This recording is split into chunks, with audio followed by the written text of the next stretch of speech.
It's माय डेच्या या विशेष भागात आज आपण भेटणार आहोत आपल्या सगळ्यांची लाडकी स्पृहा जोशी हिला आणि तिचा वाढदिवस आहे. त्यानिमित्ताने आपण तिच्याकडे आलेलो आहोत. स्पृहा, सर्वप्रथम वाढदिवसाच्या खूप खूप शुभेच्छा. Thank you so much. थँक्यू. आणि अर्थात केक कटिंग झालेलं आहे, त्यामुळे अर्थात बड्डे रिलेटेड आपला मस्त एक इंटरव्ह्यू असणार आहे. छान छान स्पृहाकडनं आपण तिच्या आठवणी जाणून घेणार आहोत वाढदिवसाच्या. आणि अर्थात ती लेखिका आहे, ती कवयित्री आहे, त्यामुळे अर्थात त्यात खूप छान गोड आठवणी असतील. स्पृहा, लहानपणापासून आपण म्हणतो ना, बड्डे हा असा असतो वाढदिवस की आपल्याला त्याचं आकर्षण असतं, आपण खूप तयारी करतो. शाळेत असताना आता महिनाभर प्लॅनिंग सुरू असतं, मी आता आपण हे करणार ते करणार. स्पृहा नेमकी लहानपणी कशा पद्धतीनं त्या वाढदिवसाचं नियोजन करायची? माझ्याकडे ना खरं तर मला अट्रॅक्शन सगळ्यात जास्त या गोष्टीचं होतं की वाढदिवस म्हटल्यावर पुस्तकं मिळणार. कारण माझ्या अगदी 5व्या वाढदिवशी मला आईबाबांनी माझ्या साने गुरुजींच्या गोड गोष्टींचे 10 भाग गिफ्ट केले होते. आणि तेव्हापासनं जे माझ्या अगदी जवळचे आहेत त्या सगळ्यांना माहिती आहे की वाढदिवसाला गिफ्ट म्हणजे मला पुस्तकं आवडतात. त्याच्यामुळे तो दिवस माझ्यासाठी असा खूप छान असायचा की अरे, नवीन खजिना येणार आपल्याकडे असं. आणि समहाऊ माझे आईबाबा असा खूप मोठा वाढदिवस करण्याच्या फार काही फॉर नव्हते. त्यामुळे पहिले 5 दिवस येस पहिली 5 वर्ष असे मोठे आणि मित्रमैत्रिणी असे वाढदिवस आमचे झालेले आहेत.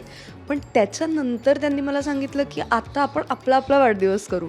आणि तोपर्यंत क्षिप्राही झाली होती. मी 5 वर्षाची असताना क्षिप्रा झाली. आणि तिचा म्हणजे ती झाल्यानंतरचा माझा 5वा वाढदिवस होता. सो तेच माझ्यासाठी सगळ्यात मोठं गिफ्ट आल्यासारखं होतं. घरात एक छोटं बाहुलं नवीन आल्यासारखं. सो ती आल्यानंतर मग बऱ्यापैकी आमचा दोघींचाही वाढदिवस हा खूप पर्सनल असा राहिला आहे पहिल्यापासून. आणि आईबाबांकडे असताना तर ऑफकोर्स तो आमच्या चौघांचा मिळून एक दिवस असायचा. आणि अर्थात थोडं मोठं झाल्यावर मग मित्रमैत्रिणी त्याच्यात यायला लागले, त्यांचा सहभाग वाढायला लागला. काही सरप्राईज गोष्टी प्लॅन व्हायला लागल्या, जे ठराविक वयात 12 वाजता प्रत्येकाच्या घरी जाणं आणि त्यांना विश करणं. पण समहाऊ मी फार वाढदिवस असा खूप मोठा सेलिब्रेट करणाऱ्यातली नाही आहे. तो खूप प्रायव्हेट झोन आहे माझ्यासाठी.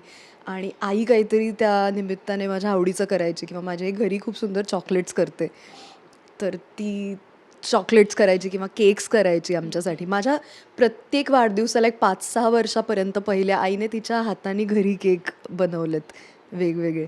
सो माझ्याकडे अजून त्याचे काही काही फोटोज आहेत. तसा एक बार्बीचा केक आहे एक. तर फारच सुंदर काही काही आठवणी आहेत त्या आईशी रिलेटेड. लग्नानंतर अहोंनी पहिला वाढदिवस कसा साजरा केला? म्हणजे ते एक असतं ना वेगळं, की लग्नानंतर पहिला वाढदिवस असला की आपल्या एक्सपेक्टेशन असतात. आपण त्या कधी बोलून नाही दाखवत, पण मनामधनं असतं की बाबा आता याने माझ्यासाठी काहीतरी करावं, स्पेशल काहीतरी. तर वरदने असं काही सरप्राईज दिलंय का, किंवा अशा पद्धतीचा वाढदिवस कसा पहिला गेलाय तुमचा? तो दरवेळेला काही ना काहीतरी एक वेगळं करतो.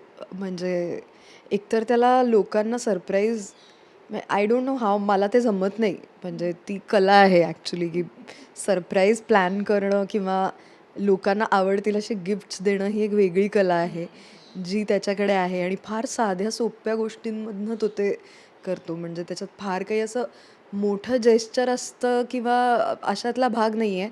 पण त्या दिवशी मग तो दिवस किंवा ती रात्र माझ्यासाठी फार स्पेशल बनते. म्हणजे मला अजून आठवतं आहे, आम्ही जेव्हा ह्याच्या आधीच्या घरात होतो, तेव्हा जेव्हा ते घर आम्ही सोडणार होतो आणि नवीन घरात शिफ्ट होणार होतो, तेव्हाच्या वाढदिवशी त्याने मला एक असं घराचं चित्र असलेलं ग्रीटिंग कार्ड आणि एक पेस्ट्री आणि असं सगळं, जो फक्त आमची आमची ती स्पेस. आता अर्थात समोरच्या ऐकणाऱ्या माणसाला कदाचित त्याच्यात खूप काही, ह्यात काय एवढं असंही वाटेल. पण ते त्यावेळेची ती स्पेस फार महत्त्वाची असते.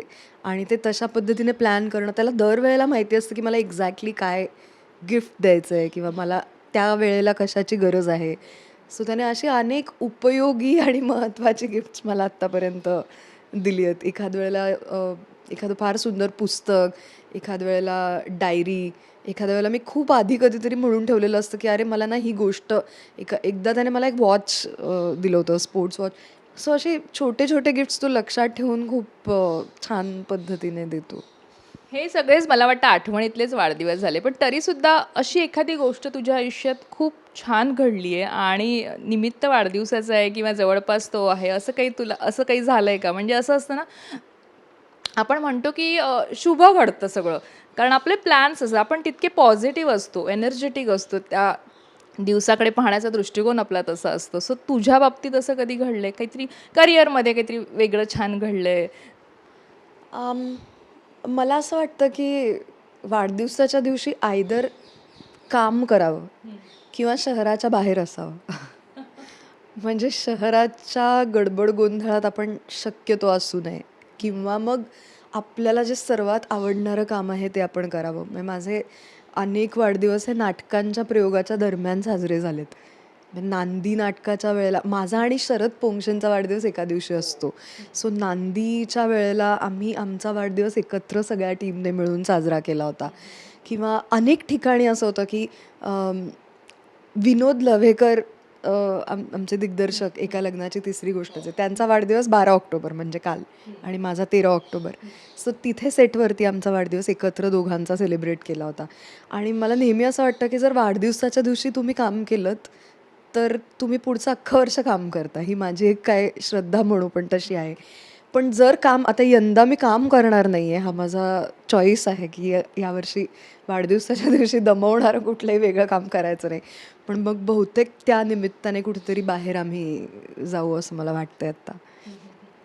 मला एक असं इथे विचारायचं आहे, कारण वाढदिवस असला ना की आपण जवळची माणसं तर असतातच आपल्या नेहमी कायम त्या दिवशी सोबत. अगदी जवळची नसली तरी फोन करतात, आठवणीने मेसेज करतात आणि आज आपण त्याच्यातही मोठा आनंद मानतो, कारण आपल्याला माहिती आहे प्रत्येकजण बिझी असतो.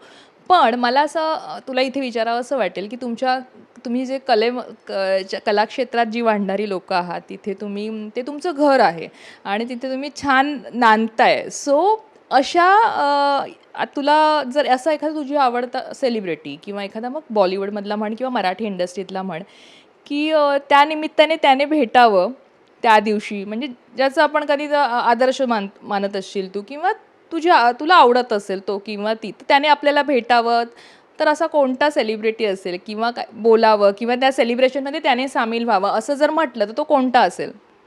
हा. असे बरेच आहेत म्हणजे आता ध्रुवाच्या बड्डेला कोणी सामील व्हावं त्या तिच्या आवडत्या सेलिब्रिटींपैकी, असं खास एक प्रश्न साधा. शाहरुख खान किंवा म्हणजे बच्चन साहेबांचा 11 ऑक्टोबरला वाढदिवस असतो. मला फार भारी वाटतं की मी, बच्चन साहेब, रेखा आम्ही सगळे सगळे हुशार लोक हा मध्ये येतो. पण ही काही माणसं असं वाटतं ना की ह्यांच्याकडनं शुभेच्छा आल्या ना तर तो वाढदिवस म्हणजे क्या बात है असा होऊन जाईल.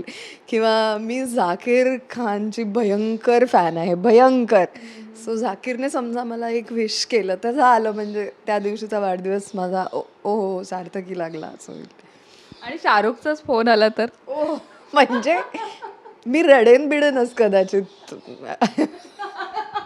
म्हणजे शाहरुख, आता समजा फोन आला आणि असं कोणीतरी जुळवून आलं, फोन आला, शाहरुख बोलतोय, तर वाटेल की हे खोटं, म्हणजे आता हे तुला मी सांगितलंय आणि शाहरुखचा फोन आला तर मला असं खरंच वाटेल की तू प्रँक केलायस हा, की तू कोणाला तरी एखाद्या व्हॉइस आर्टिस्टला वगैरे सांगून हे प्लॅन केलंयस आणि शाहरुखच्या आवाजात माझी कोणीतरी बोलताय.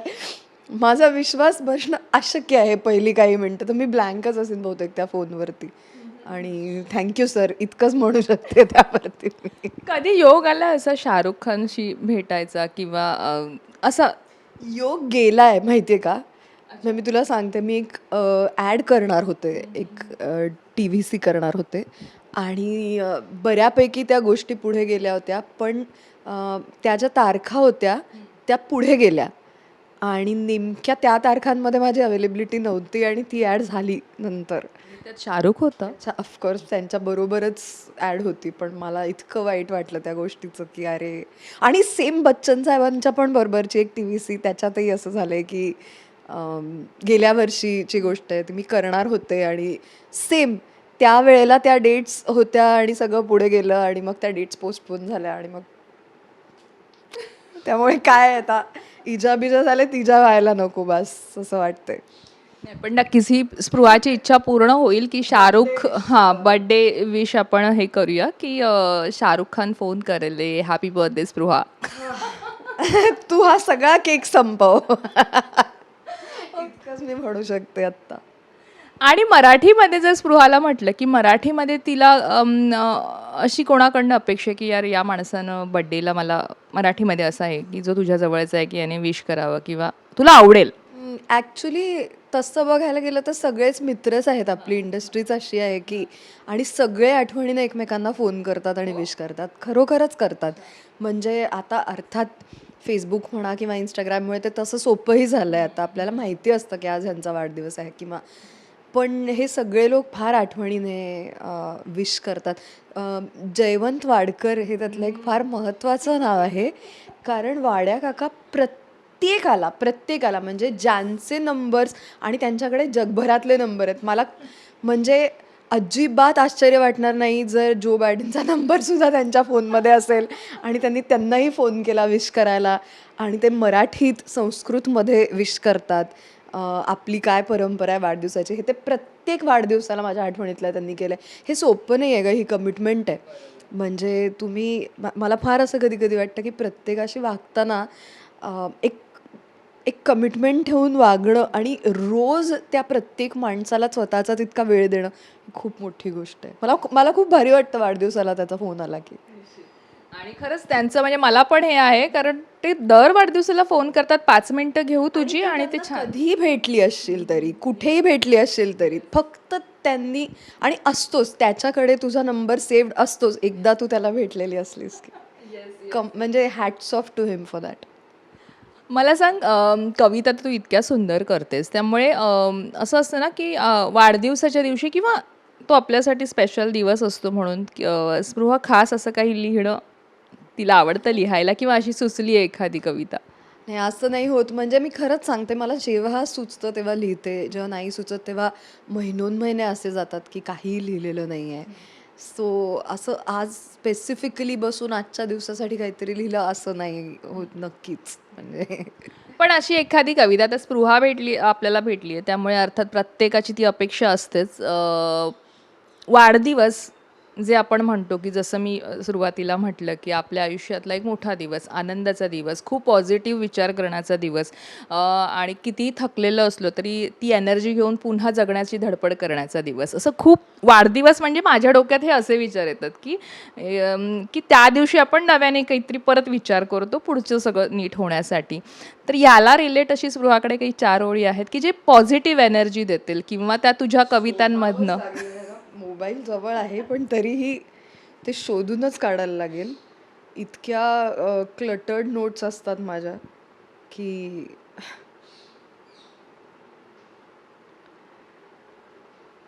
बऱ्याच आता एक छोटीशी अगदी ऐकवते, पूर्ण पण नाही आहे याच्यात लिहिलेली, पण एक 4 ओळी ऐकवते की बऱ्याच कार्यक्रमांमधून किंवा बऱ्याचदा बाहेर जेव्हा जातो ना तेव्हा काही काही फार कमाल माणसं भेटतात आणि म्हणजे आसपासच्या अडचणींवर मात करत करत ती लोकांसाठी सतत काहीतरी करत असतात. तर मला सारखं असं वाटतं की आपला जो समाजाचा गाडा आहे तो त्या व्यक्तींमुळे चालू राहतो. म्हणजे ते काहीतरी नवीन गाणं देत असतात समोरच्या माणसाला. तर त्याच्यावरती लिहिलं होतं की कोण गाणे गातं आहे, कोण गाणे गात आहे मूकतेला शब्द देऊन आणि शब्दा प्राण देऊन. कोण गाणे गात आहे मूकतेला शब्द देऊन आणि शब्दा प्राण देऊन. कोण या मृतप्राय देशी वीज भारून जात आहे, कोण गाणे गात आहे. दोन जीवा सांधविजो ध्वस्त घरटी बांधविजो. उद्ध्वस्त झालेल्या दोन जीवांना एकत्र आणणं आणि त्यांची घरं पुन्हा उभी करणं. दोन जीवा सांधविजो ध्वस्त घरटी बांधविजो. दुर्बलांच्या प्रार्थनेला साद देऊन जात आहे, कोण गाणे गात आहे, कोण गाणे गात आहे. वा.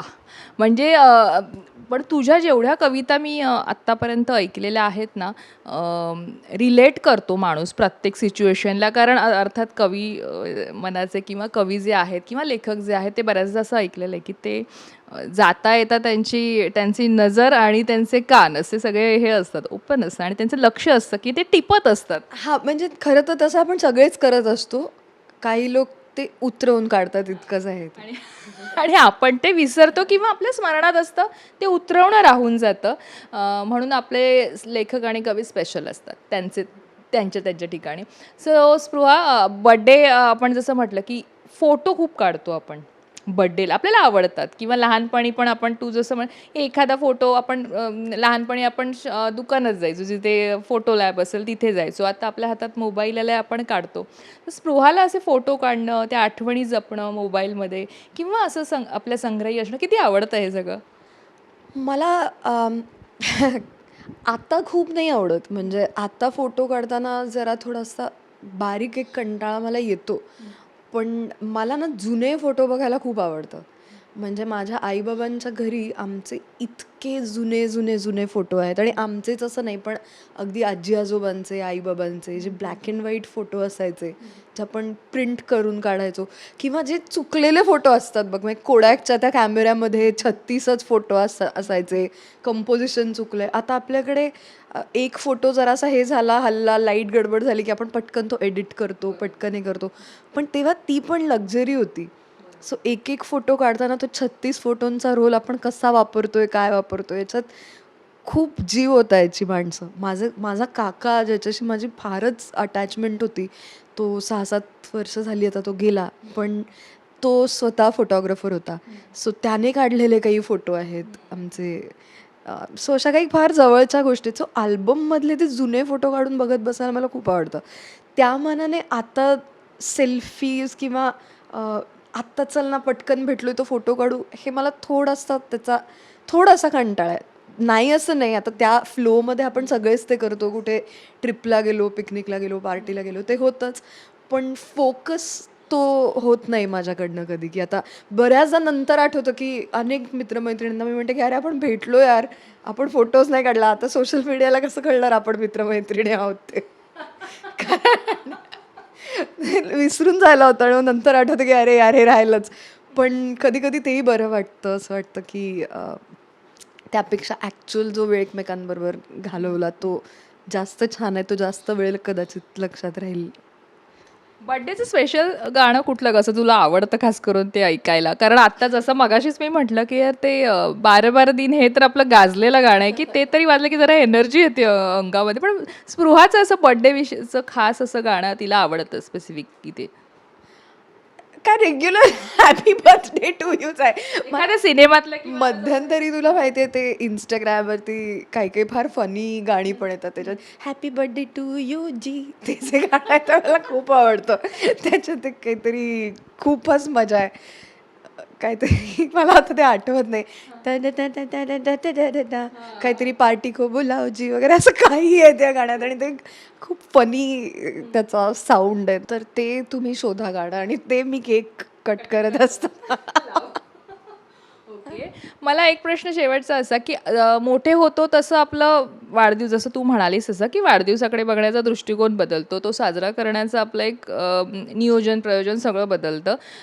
पण आई जी असते ना, ती लहानपणापासून थ्रूआउट आपण मोठे झालो तरी तशीच असते. मग तिच्यात बदल घडत नाही. ती कारण तिच्यासाठी आपण लहानच असतो. तर आत्ता अहोंबद्दल बोललो, तो कसा सेलिब्रेट. पण आई-बाबा आत्ता स्पृहा मोठी झाल्यावर वाढदिवसाच्या दिवशी कसं असतं मग ते? लांब असतो आपण, सासरी असतो कदाचित बऱ्याचदा. ते फार समजूतदार आहेत त्या बाबतीत. त्यांनी फार पूर्वीच म्हणजे काम करायला जेव्हा मी लागले प्रोफेशनली, त्यानंतर त्यांनी ही अपेक्षा आयडियली सोडली, की वाढदिवस मी त्यांच्याबरोबर साजरा करेन. पण we make it a point की त्या दिवशी नाही, पण त्या आठवड्यात तरी त्यांना जाऊन भेटावं. माझ्या दोन्ही आज्या आहेत, ज्या आमच्या घरी असतात, ज्यांना त्या दिवसाचं खूप अप्रूप असतं. सो 12 वाजता त्यांचा फोन पहिला आला नाही असं कधीच होत नाही. म्हणजे आई-बाबा, क्षिप्राचा नवरा, वरद माझ्या दोन्ही आज्या, सगळ्यात मोठा व्हिडिओ कॉल होतो. सो हे असतंच आणि आधी कुणाचे आणि एक तुला सांगू असं मगाशी आपण वाड्या काकाबद्दल बोललो. अंकुश चौधरी ही एक अशी व्यक्ती आहे जिचा फोन साधारणपणे 12 ते 12:05 या दरम्यान येतो. मला जेव्हापासून आमची ओळख आहे तेव्हापासून गेली 7 ते 8 वर्ष. पण अंकुशशी एवढं बॉन्ड आणि एवढं कनेक्शन कसं काय? म्हणजे फार काम तर तुम्ही केलेलं नाहीये. काम आम्ही केलं नाहीये, पण मी त्याची फॅन आहेच. म्हणजे लहानपणापासून मला आठवतंय तेव्हापासून आम्ही देवा नावाचा सिनेमा एकत्र केला. डबल सीट नावाच्या त्याच्या सिनेमासाठी मी गाणं लिहिलं. पण तेच आहे आपल्या मराठी चित्रपटसृष्टीमध्ये किंवा नाट्यसृष्टीमध्ये इट्स नॉट नेसेसरी तुम्ही एकमेकांना ओळखायला, तुम्ही मित्र असायला किंवा तुम्ही काम अप्रिशिएट करायला समोरच्याचं. तुम्ही एकमेकांबरोबर कामच करायला पाहिजे असं नाही आहे. हा एक खूप चांगला भाग आहे त्यातला. त्यामुळे मी मगाशी म्हटलं की सगळे आठवणीनं एकमेकांना विश करतात वेळ काढून. तर तो एक अशी व्यक्ती आहे की जो प्रत्येकाला त्या ठराविक वेळेला विश करतो आणि खूप भारी वाटतं. सॉरी मी विषय जरा वेगळीकडे गेला, पण कमिंग बॅक टू आई बाबा, आता ते एक आहे की त्यांच्यासोबत कदाचित तो दिवस तेव्हा नाही साजरा करतायत, पण त्या आठवड्यात तरी मी प्रयत्न करते की त्यांच्याबरोबर असावं. आणि पुन्हा एकदा आमच्याकडनं तुला खूप खूप शुभेच्छा आणि अशीच मोठी होत राहा, छान छान काम करत राहा, वेगवेगळ्या माध्यमातून आम्हाला दिसत राहा. थँक्यू.